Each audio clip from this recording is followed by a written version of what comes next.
Let's take a look at the shoulder for somebody who has had rotator cuff repair, suprascapular nerve release, and cleanup of the biceps tendon. Okay, what does all that mean? What's happening? Why did they do it? So, when you look at this area up here, you see this little notch. So that is called your suprascapular notch, and that is where your suprascapular nerve lives. So, why do they release it? What's going on? Let's see. So, we'll put this back on. So this right here is your suprascapular nerve. Stems from C5, C6 in the neck, comes down, innervates your supraspinatus muscle and your infraspinatus muscle. Those are two muscles in your rotator cuff. It also actually does sensory, so pain and perception of pain in the shoulder joint, as well as the AC joint. Okay, so what is trapping it? Let me put on a layer of ligaments here. You see in here, this is your transverse scapular ligament. You don't have to know any of that. All you really need to know is that it is the roof over top of this nerve, okay? So, how does that get trapped? What happens? So, there's some speculation, and I'll have my own opinion on it, but on should we release things like this? Are they supposed to be like that? That is supposed to be there, so it holds it in place. Now, sometimes an irritation gets too large, and they cannot get inflammation to come down off this nerve. They'll release this in hopes that that nerve is not as compressed and is not as symptomatic. So the muscles I was telling you that it innervates, part of the rotator cuff, so your supraspinatus is responsible for moving your arm out to the side. It initiates this motion. Okay, zoom it out a sec. So it initiates that. The other thing that it does is it actually helps to pull your humeral head down a little bit to make that motion possible. Next muscle that it innervates, and innervates just means gives it the signal to tell it what to do. Okay, so for the motor part, it's also going to be working on infraspinatus. So infraspinatus rotates the arm out. It also helps to pull the arm back behind you. So as you notice, once it goes up, when it's coming back, that is this. This muscle also helps to keep the ball and socket joint functioning appropriately. So what is happening that all this surgery seems to be necessary? So things that are repetitive, we'll use swimming as this example.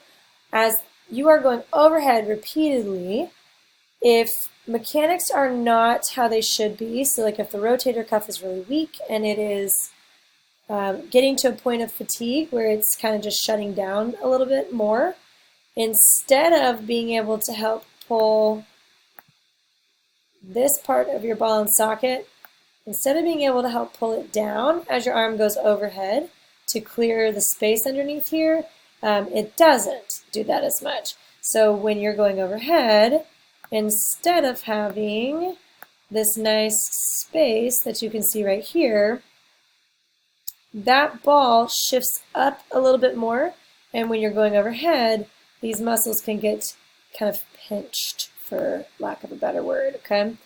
Now I want you to take a look at the biceps tendon.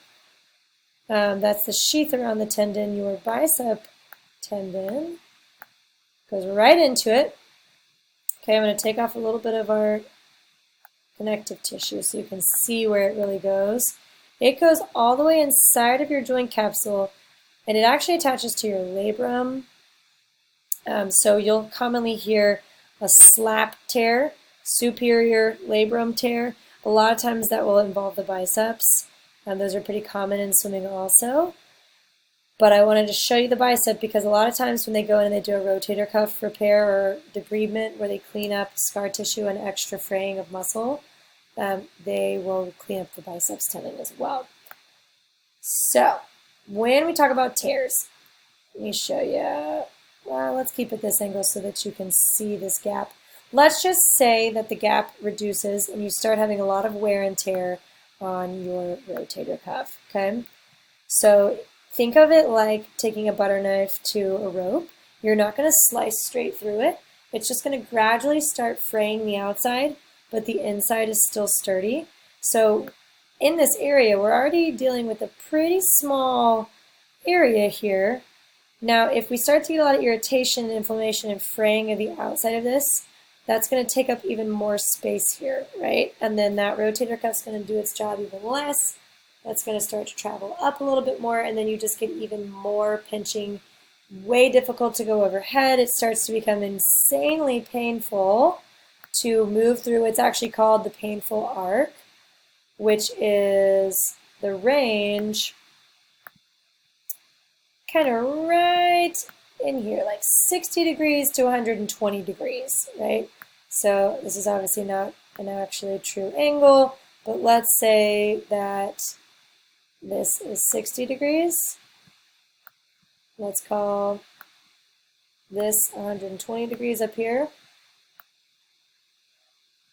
Everything in this range with a rotator cuff injury is generally pretty painful right in here. Okay, so if that's you and you're like, oh, dang, yeah, when I get to that middle ground, it feels pretty rotten. That is called the painful arc. Does not mean you need surgery, but I'm just kind of going over what causes people to end up having this surgery.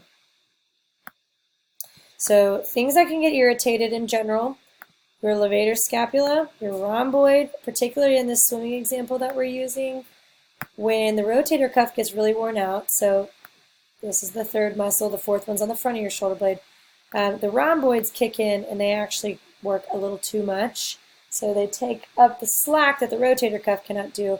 When they work a little too much and this levator muscle kicks in, it starts working as, instead of it being a neck stabilizer, it's only a shoulder blade mover. And if you can see in here, not only, but it works a little bit extra in that department. So you can see this nerve here. This is your spinal accessory nerve. So it runs from upper cervical down, and it can get a little bit irritated as well when all these other muscles are overworking a little bit. But I just wanted to show, most people, if you get here up on the top corner of their shoulder blade, it's going to be a little crunchy, a little tender. People who have had shoulder surgery, they tend to hike their shoulder up to be able to move overhead when they don't have their full range of motion. And this guy and your upper trap, you'll have those knots up in here that you're pretty familiar with. Most people are. Most humans are familiar with knots up in those areas. So just wanted to give an overview of where everything comes from. Hopefully that was helpful.